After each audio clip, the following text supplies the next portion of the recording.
So, Paul, could you tell us something about your experiences in Papua New Guinea? You've been working there for quite a while, and ethnographic experience. We'll be very happy to learn about it. Yeah. Well, yes, I've worked there for many years, Piyal, and well, it would take me a long time to tell you all about Papua New Guinea, because there's a great deal to tell, but maybe I can try and capture things very briefly by saying that I initially went to New Guinea to study what I thought was going to be an economy, of course quite different to any economy that we're familiar with, not a market economy, but people's subsistence economy.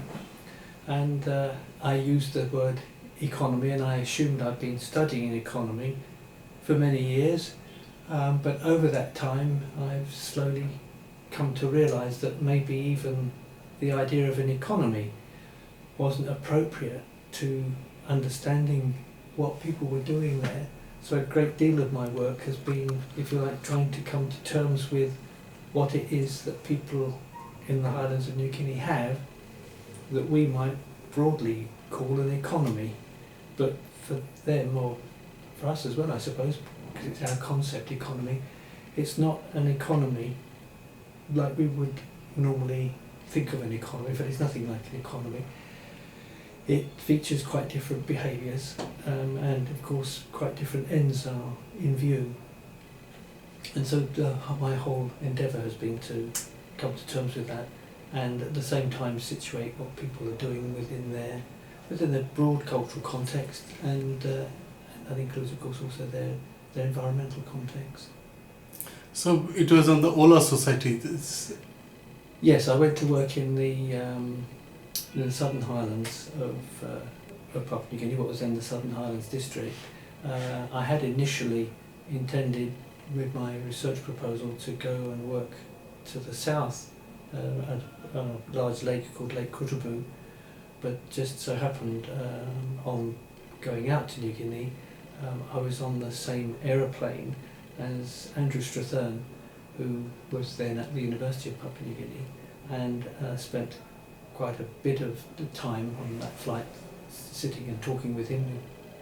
We had nothing else much to do, and he very kindly listened to our plans, and he suggested that I go and work to the north of Lake Kutrubu, where nobody had at that time been and worked in those valleys, and so that's why we ended up going to what the local people call the Was, the name of the river, the Was Valley. And how did you grow with an interest to natural resource? Because you've started with economics, yeah. Well, because very much if you like, that relates to this issue of they do they or don't they have an economy. Clearly, people live in an environment, and they have to secure a livelihood from their environment. And in order to understand how they were achieving this, I found that I increasingly became interested in environmental issues, as well as if you like, their cultural, social issues, in order to understand better exactly how they were managing their environment and managing within their environment to achieve their livelihoods in the way that they do. And they have, until recently, had a highly sustainable adaptation to their environment, and it isn't that they are destroying their environment in the way that shifting cultivators are often portrayed. They are shifting cultivators of a sort, although often they farm some areas for very long periods of time, so they're sort of like shifting cultivators, but like so much else, these people upset our categories. So they're not really shifting cultivators, but they do some shifting cultivation, if that makes any sense.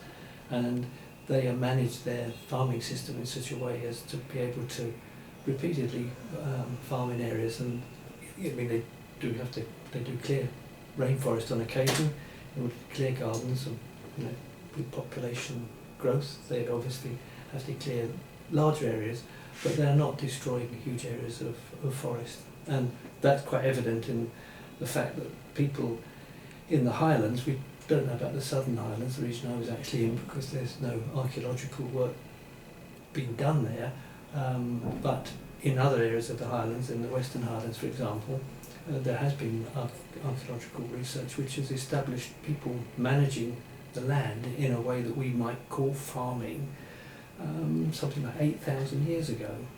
It's a long time. It's something like 4 times as long as we've been, twice as long perhaps as we've been farming in Europe, and in Europe, in Britain for example, we've managed to clear all the forest many centuries ago, but in the highlands of New Guinea they still have large areas of rainforest, intact rainforest. So clearly it's not a highly destructive farming regime, but it is one that impacts on the environment, obviously. Of course, but in 2 of your major books, like A Place Against Time and Roots of Art, you place emphasis on ethnoscience. Yeah. So could you tell us about the significance of ethnoscience in terms of understanding local people's way of classifying things and why they're important in human society? Well, basically ethnoscience is an attempt to understand another people understand their environment, and in some ways the word science, again, it's these category problems of us classifying things in other parts of the world, in my case using English and English categories which don't always match up. So we talk about ethnoscience, and what we mean is, in our culture we normally classify as the natural sciences of botany, zoology largely, but it can also include of course anything in the environment, so soils, the weather, meteorology, which is becoming more of an issue now with climate change and so on. People are showing more of an interest, if you like, in ethnometeorology. So it's studying those aspects of the environment that we normally divide the environment up into plants, animals, the weather, rocks, soil and so on. It's using those categories but it's sticking this word ethno in front of them to indicate that it's not our science, if you like, it's not our zoology, it's whoever these peoples are, zoology is the ethnozoology. So it's trying to understand how they, largely how they classified their world, how they categorise things, and in that way make sense of and order the animals, for example, that they encounter in their region. I've argued that we need to, of course, take that a lot further, and ethnoscience should also include how people then use that knowledge to manage their environment, how they intervene in their environment. So, for example, of animals, an ethnoscientific study of animals with people who spend a lot of their time, for example, hunting, should include hunting knowledge and how people hunt, and what they hunt, when they hunt and so on.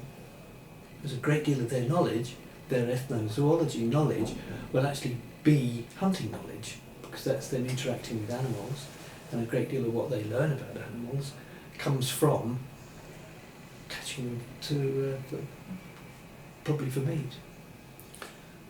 Yeah, I think the Western audience have perceived, the local, the Papua New Guinea people's practices through your books, and most of the students like me, we've been very much privileged to go through them, and it was really helpful.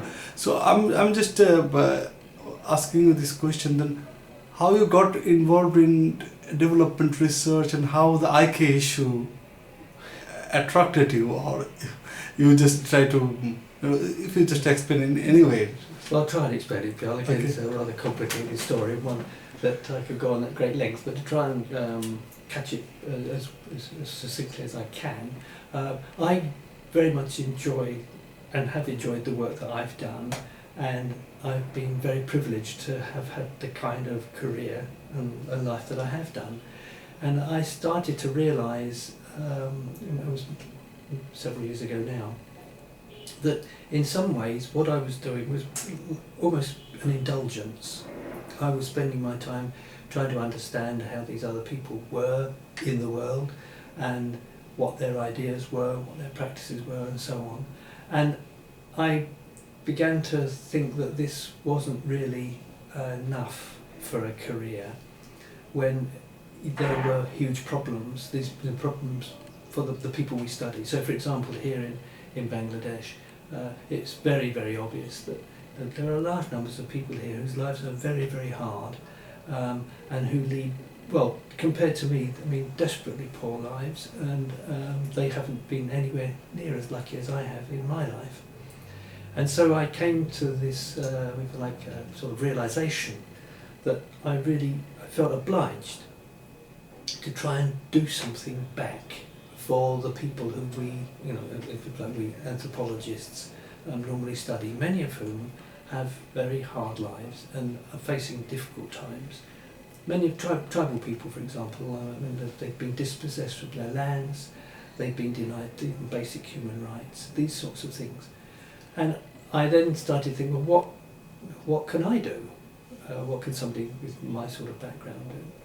And I thought long and hard about it, and had a lot of sort of, you know, like wrestling with my conscience as to what I could do, because there's no point in me thinking I, you know, can do something if I can't realistically, you know, do anything. And unlike some disciplines, you know, for example, medicine. I mean, somebody who's trained in medicine who feels that they want to try and help people. It's, you know, it's fairly clear what they can do. They can go and help people medically and inoculate them against diseases, try and ensure that they get basic health rights and these sorts of things. For somebody with my kind of background, what was anthropology going to be able to contribute? And it was then at that time that participation was just becoming you know, into focus, if you like, in development contexts, and along with it, one or two other people, obviously thinking along the same lines as I was, started to think that, well, you know, local people elsewhere have their own knowledge systems, and these, in development contexts, are, and had been until then, more or less completely ignored. The attitude was, well, these people, they are poor and they need assistance and they are unable to help themselves, by and large. And so the fix was going to come from the outside. And a great deal of development, of course, is, if you like, driven by that notion of fixing things. It's a very Western idea and very much driven by Western technology, which is astonishing. I mean, the things that we can do now, which have grown out of if you like, European science of the last 200 or 300 years, are astonishing. And think about transplanting hearts and, well, the latest sort of electronic technology, mobile phones, satellites and so on. And so development is sort of like trying to share the benefits of that material advancement with others, and the assumption was, well, okay, well, they don't have it, so we just have to try and teach it to them, give it to them, organise them in such a way that they can benefit from these technological advances, and in the process ignore what was already their own cultural heritage. And so we slowly realised that these people, they're not dumb, they're actually very smart, and many of them manage their lives, given the constraints on them and the problems they have, very smartly. And we really need to understand that, and we need to be able to communicate that to people that are involved in development in a way that they can appreciate it and they can, if you like, take it on board, understand it, and not just go in with an idea of, well, we're going to develop these people, you know, the old idea of modernisation, which is now, well, actually it still features in many aspects of development, but it's certainly not as prominent as it was.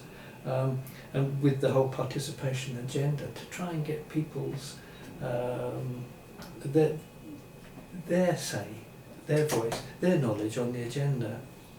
And so that's how I feel like became involved in local knowledge thing. I mean, it was both a personal thing in terms of feeling that I wanted to do something. I mean, many colleagues have criticised me and said I'm naive. You know, you think you're going to help people? That's simple-minded.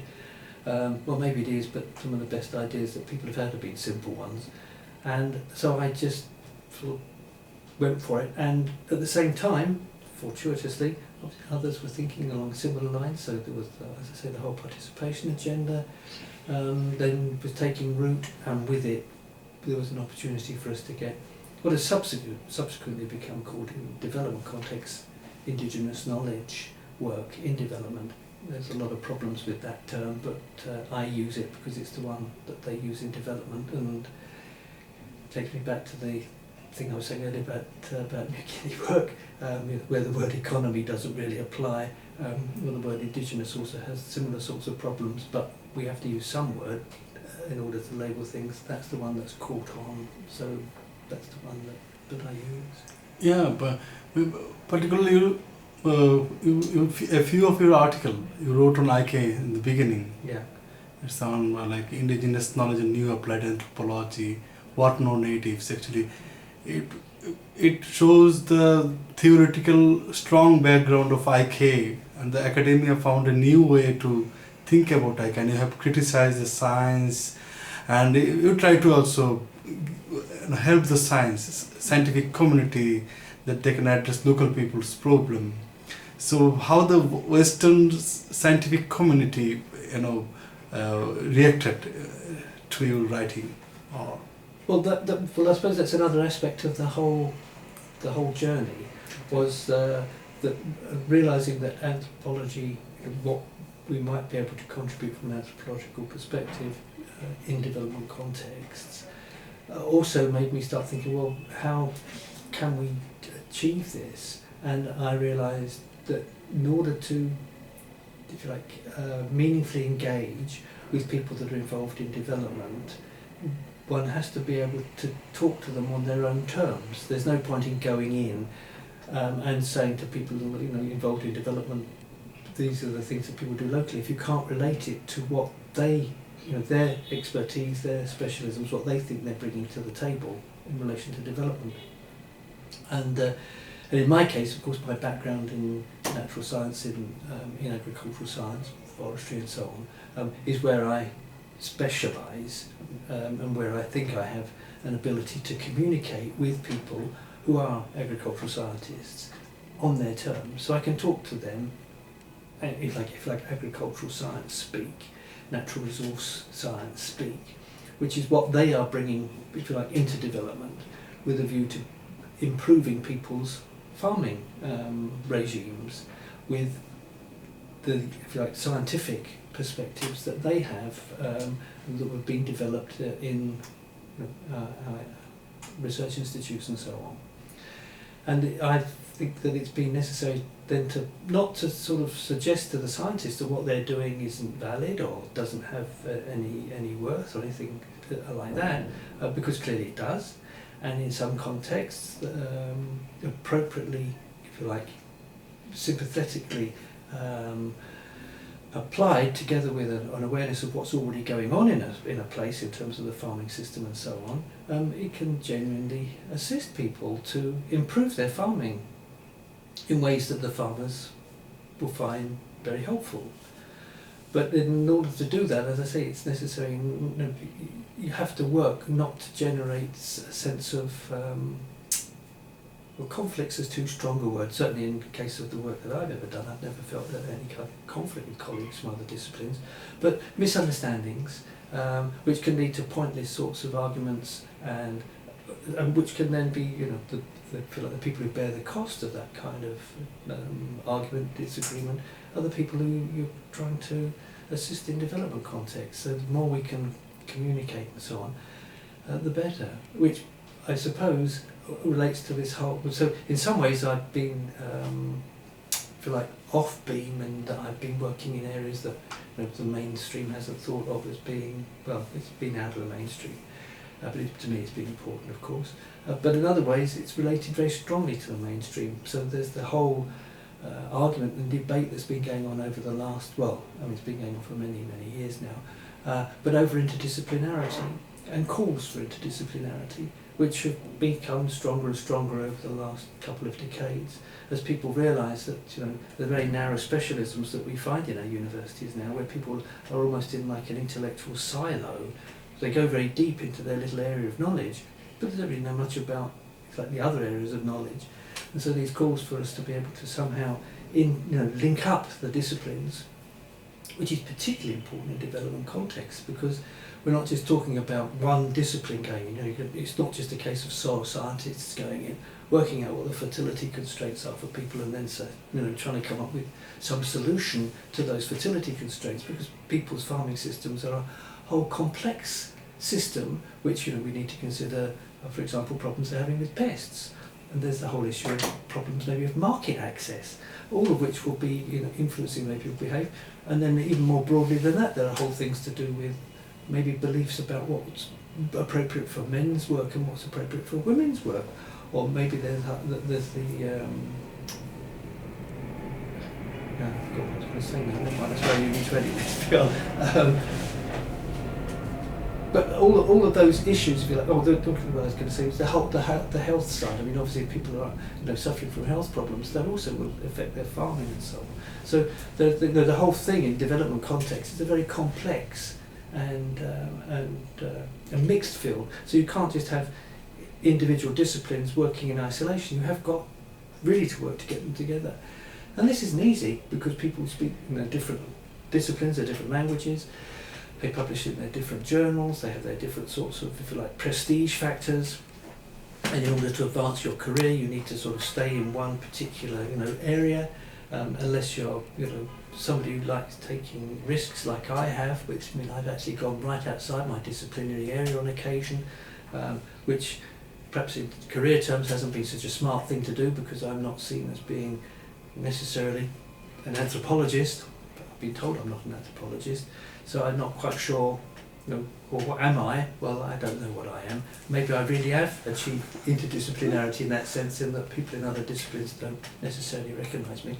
And one of the things that I think has driven this for me very much has been this indigenous knowledge. Because if you genuinely work with local people at their, in their ways, trying to understand what they're doing in terms of their categories, it's very likely that they're not disciplinary focused. They're not thinking about just the soil or just the pests or just the health. I mean, they think about it all. So they are themselves in their own lives interdisciplinary.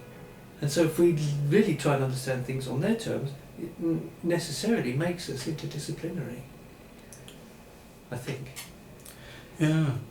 And then you started working on Bangladesh. You had projects in Tangail and Rajshahi, and you got 2 of your book published on Bangladesh context. And at the beginning we saw it, in your first book you wrote this, most of the work in Bangladesh on indigenous knowledge undertaken by scholars here is very much technologically biased. And so what do you think, this status has changed in last decades, or still people are going far away from cultural notion and people's knowledge? Yeah, well, I like to think that we've had some impact, Piyal, and that people's attitudes have changed. Yes, you're quite right. 15 or so years ago, my experience in Bangladesh was very much that people's take on what indigenous knowledge is here in Bangladesh was very much a technically focused thing. So it was about how do people use their plough, for example, or what kind of plough do they use, or it was an issue to do with harvesting techniques. It was very, very much focused on the, if you like, the technical aspects of what people were doing. You just use the term ITK, I know. Yeah, technical knowledge, which is very much. I mean, it's an aspect of indigenous knowledge, of course it is, and it's something that we wouldn't want to. You want to answer your phone? I mean, it is an aspect, but from an anthropological perspective, of course, we know that you have to situate these things within their cultural context. And I think that the problem for people who it's their culture. So we're talking about people here in Bangladesh. If you're a Bengali, you already know a lot of these things, so you take them for granted. They're part of your, if you like, your cultural heritage. So you don't think to have to relate the technology, these technical aspects, to wider cultural aspects. But in development contexts, particularly where you're dealing with, people from other cultures, foreigners coming in, working through development agencies, you do very much need to situate the things within wider cultural context so that they can understand what's going on. Otherwise what you have is this attitude of, oh well, we're going to improve the farming system by looking at some particularly narrow technical aspects, say irrigation. We're going to look very closely at irrigation issues and the irrigation technology and how people are irrigating their rice paddies and so on.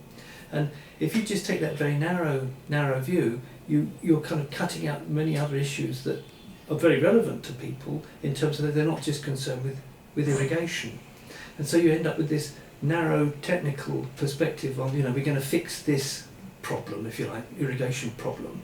But there may be a problem, but it's going to be set within a much wider context. So if you then start messing about with irrigation, for example, you can create problems in relation to people's access to land.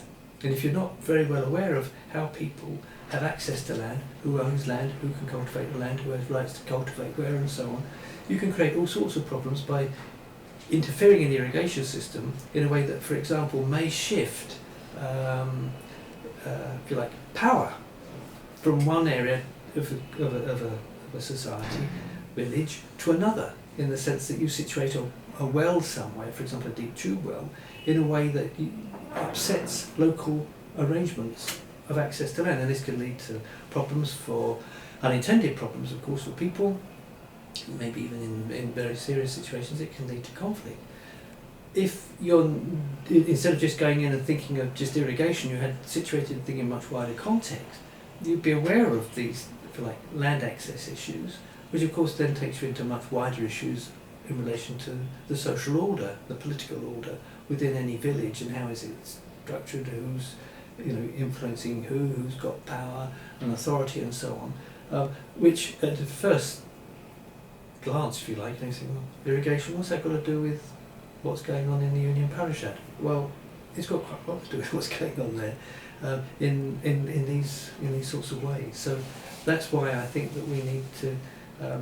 I don't think we have. I mean, we've taken things forward here in Bangladesh now. So many colleagues, like you, many other colleagues, who now are teaching local knowledge issues in development and so on in universities, are now training, if you like, a younger generation to think in these more broad ways, these more contextualised ways, and not think that Indigenous knowledge is simply something that it's like just to do with some little technical thing, which, as I say, it is, that the technical issues of course are an aspect of local knowledge and how people manage their environment and their farming systems, but it's an awful lot more. So yeah, I think we are making some progress. It's slow, but it's steady. So, so I'd say to all the young students that are listening to this, or now after we've recorded it, that they need to remember this, that they're the new generation. We're relying on them going out and being aware of Indigenous knowledge and development is a much bigger and wider issue than just irrigation or ploughing or whatever. Yeah, it's really it will be very helpful for us because the way you explained it. And then you've been working with some golf project, isn't it? Recently, and so could you compare the context between Bangladesh and Gulf? Because you've been working on sustainable development at Gulf. So when people hear about sustainable development in Gulf, they just they don't understand it. So why the context of sustainability in Gulf and Bangladesh are the same, or? Well, I suppose the broad issues and problems are the same in relation to sustainability, yeah, but of course the places are quite different. And I'm involved in sustainable development in the Gulf simply because I occupied this chair there, which was funded by Shell, and which was called the Shell Chair in Sustainable Development, which many people find ironic, because it is, in that this position has been funded by a multinational oil company which has been responsible for supplying a great deal of the fossil fuel that we've burnt over the last, 50, 60, 70 years and caused the kind of problems now, the environmental problems that we have of CO2 in the atmosphere, climate change and so on, which is inherently unsustainable. And of course the whole fossil fuel driven economy is totally not sustainable in the long term. People keep arguing about when will the gas run out at current usages and so on, and there's often disagreements about that and people find new reserves. But I think it's beyond doubt that at some stage they will run out. We only live on a finite planet here unless we can get off the planet somewhere else and suck oil out from up there, if there is any such planet anywhere, which at the moment is inconceivable. We will run out of these fossil fuels. So the economy of the Gulf, which is now, compared to Bangladesh, obviously the Gulf is a very wealthy region because it is, if you like, the desert is floating on this underground sea of oil and gas, which until it was discovered, the region was a very poor one. But now, together with Saudi Arabia, Kuwait, the United Arab Emirates, all those countries in that region are now phenomenally wealthy compared to Bangladesh, which is still a relatively poor country because you don't have those huge natural resources, and you have a huge population, which of course the Gulf doesn't have a huge population. It's a fairly thin population. In fact, in Qatar, where I work, there's only 15% or so of the population are Qataris. The rest, the other 85%, are foreigners. Many of whom are Bangladeshis, of course, who go there as migrant labourers and work very, very hard. Some of the work that those migrant labourers from South Asia do is, well, to me it's astonishing that they manage to do it, because I think a week of living the way they do and working the way they do, I would probably be dead, because it is such very, very hard work. So the situation in the Gulf and here in Bangladesh, in that sense, are not at all comparable. You have a phenomenal amount of wealth and a very small population. So I think the per capita income in Qatar now is the highest in the world. So they have the highest incomes in the whole world. In Bangladesh, you must have some of the lowest incomes in the world. And certainly you have some very, very poor people here who will rank amongst the very poorest in the world. So in that sense there is a huge difference, although of course many of the very poor people from Bangladesh have, if you like, gone to Qatar to work and to send remittances back to Bangladesh, which have now become a very important part of the Bangladeshi economy, of course, and the number of people you have as migrant labourers, not just in the Gulf, but many of them are in the Gulf, are very important to this country's economy. So in relation to sustainability, the Gulf economy is basically this is why having a chair in sustainable development is in some sense is a huge challenge. Is not sustainable. The whole economy is not sustainable.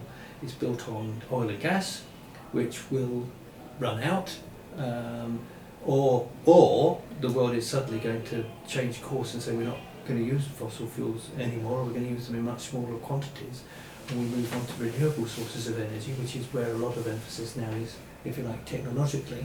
But certainly in the short term that doesn't look as if it's going to change much. So their economy is, in the long term, an unsustainable one. They don't have in their region, the other resources in their region are very poor. We're talking about desert basically, very dry, very difficult to see. Previously it supported a very thin population, that's why it still has a very low population. Some people herding camels, goats and sheep, for example, and there was some farming using irrigation from what water sources there were available, and a lot of people also exploited the Gulf itself, the sea, for fishing and for pearls and so on. But that was that's the sum total of their resources. So if they didn't have the oil and the gas, they would be incredibly poor in natural resources. Bangladesh is quite different.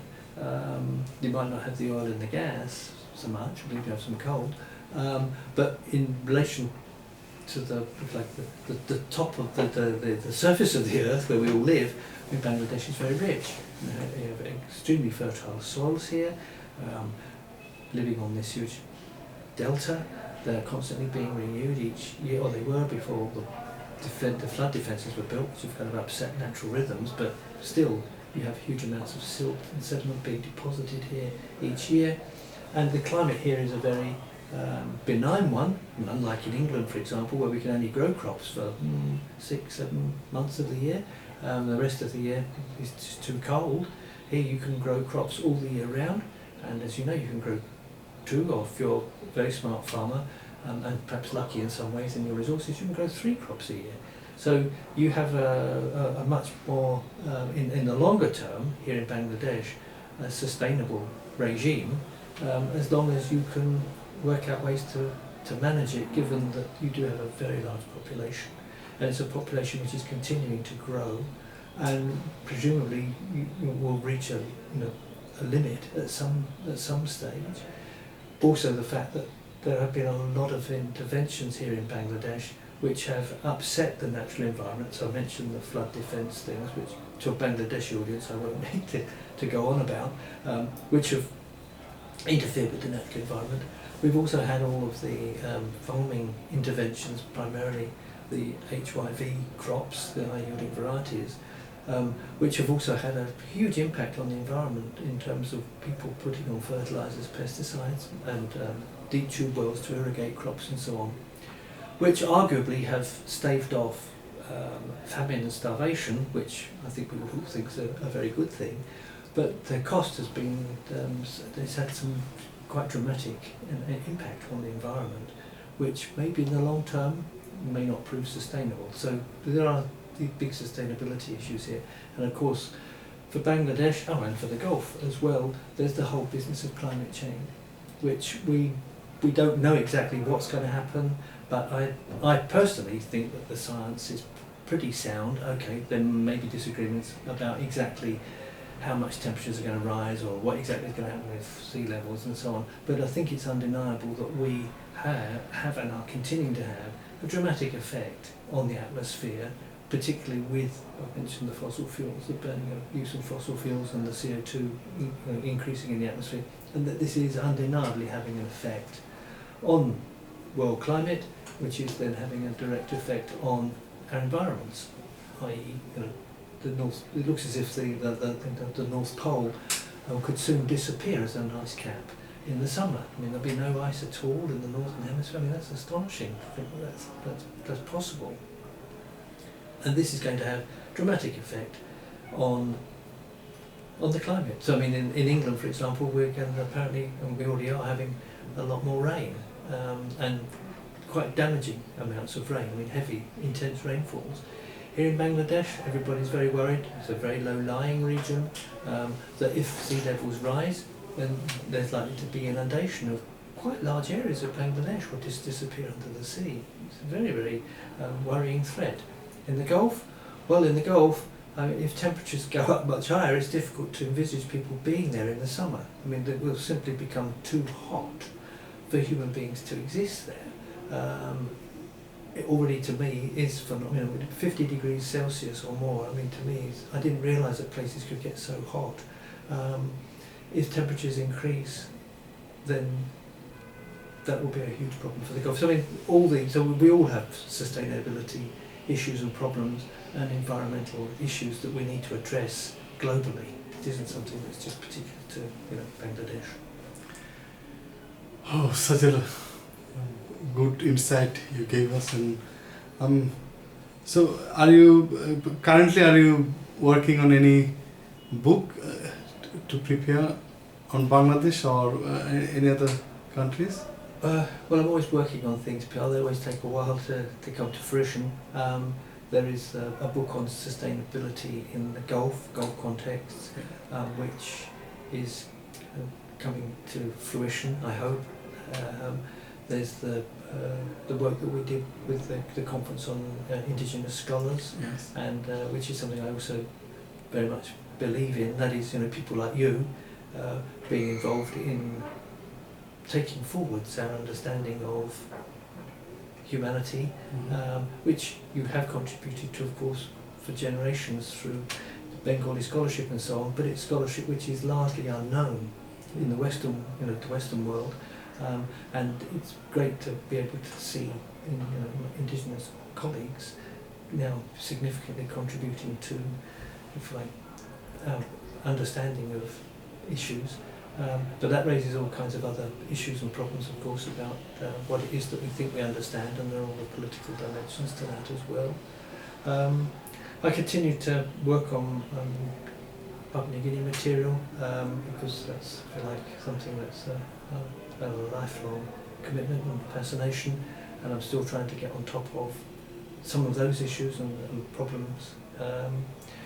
So yeah, I mean, I'm quite busy, and of course there's the work that we have still ongoing here in Bangladesh in relation to fish and people's fisheries knowledge and fisheries practices. Practice being very important as well as knowledge, and also the work that we've been talking about recently about crops and how people select which crops, and how now with local farmers beginning to practice a more, if you like, sort of scientifically informed crop breeding approach, how it is that they select the crops that they do and the ones that they crossbreed and so on.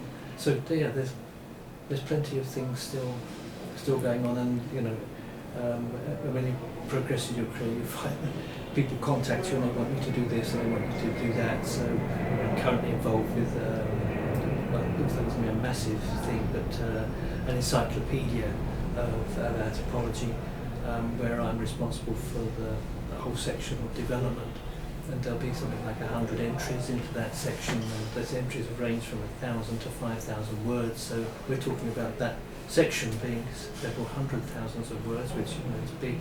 I think there are about a dozen sections. I don't know how many volumes this book's going to be, but there'll be several. So things like that kind of crop up, and people will write to me and ask me if I would contribute to this, or I would contribute to that, or I would go and talk on this, and so on. So there's always those things going on. Yes. You're very busy with writing and things. Yeah. So thank you very much for your time, and I wish you a nice journey back to England, and hope you'll be with us again in Bangladesh to do more work, to encourage us and to support us. Yeah, and I hope that the students that are watching this video will find it useful, and it will help them to take forward the work that we've been doing and we've started, but we're very dependent on them, on the next generation, to pick it up and to take it forwards, and well, hopefully to believe in it. If they don't believe in it, they won't want to, of course, but hopefully we can, they are convinced that this is good work, and there's a lot to be done, a lot to be taken forward, and if I've done a little tiny bit to help move people forwards, then what I set out to do when I told you that I had this feeling that I couldn't carry on just being indulgent in the research that I was doing, I had to do something to try and I don't know, help a little bit, give something back. Then if I managed to do that just a little bit, then I've achieved something. I didn't think I was going to change the world, of course, but just a little bit of it. And you people, or you students, are a little bit of that world and that change. So thank you very much indeed. Thank you for asking me to talk to you today, Piyal. It's been a pleasure. Is that okay, Piyal?